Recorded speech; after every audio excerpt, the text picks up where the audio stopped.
Hello, my name is Bobby Watkins, and this is project number 2 for me on the effects of socioeconomic diversity in education. So first, to really talk about this, we have to talk about what is socioeconomic status, or SES. So the book defines SES as income, occupation, education, or prestige.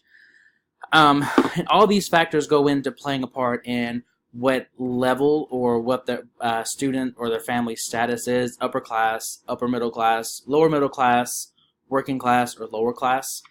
And each one of these tiers comes with its own unique, almost like a personality, what you would expect from these students, expect from their families, from their parents, their grades, what out of school activities. It plays a really big role in what these students can do. First and foremost, the book tells us that studies have shown that kids from higher level SES or socioeconomic status have better beginnings. They come to school knowing how to count, name letters, maybe even read a little bit, depending on how active their parents were involved in their lives. Using a different equipment like scissors, pens, pencils, glue. And lower class students don't always have these advantages. We're going to talk about this a little bit more as I continue on, but they don't always have that. Typically, students in the welfare or lower level classes hear about 620 words per hour, whereas students at the higher levels can hear up to 2,150 words per hour, according to the text. So these parents' impact from this socioeconomic status is parents in the lower SES are less likely to be active in school activities. Typically, they're working more than one job, or if they're a single parent, they're working 2-3 jobs. So they just don't have time. It's not that they don't care or that higher class parents or higher SES parents care more about their kids or whatever. They just don't have the time. They're more likely to put more emphasis on just getting through the school day, go in, behave, do what you're supposed to do, and if you make C's, that's okay.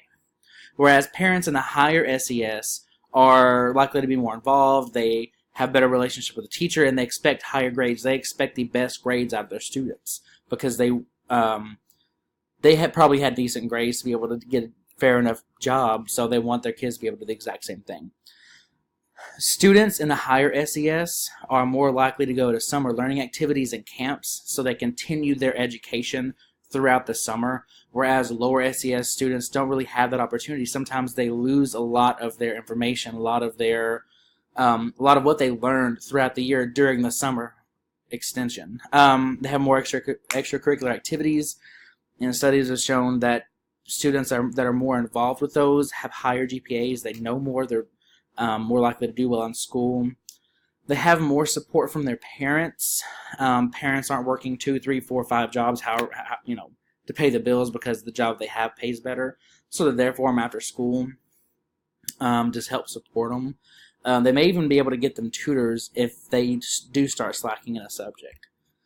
Lower SES students are more likely to have health issues that keep them from school because they don't have the money to pay for health insurance or doctor visits, so they have to stay home sick. They're not involved with extracurricular activities just because they don't have the money. Some of those things are kind of expensive.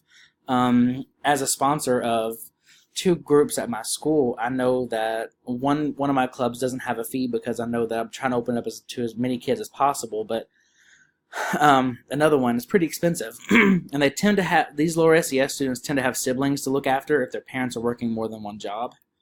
Practical applications, that you need to know where your student falls so that you can offer insight on how to better assist them in their everyday work.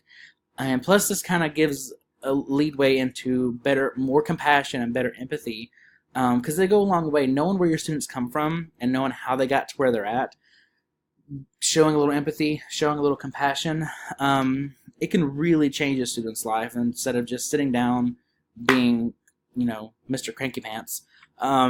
And actually offering them help, that can really go a long way. So thank you for your time, and I appreciate it. I hope you enjoyed the project.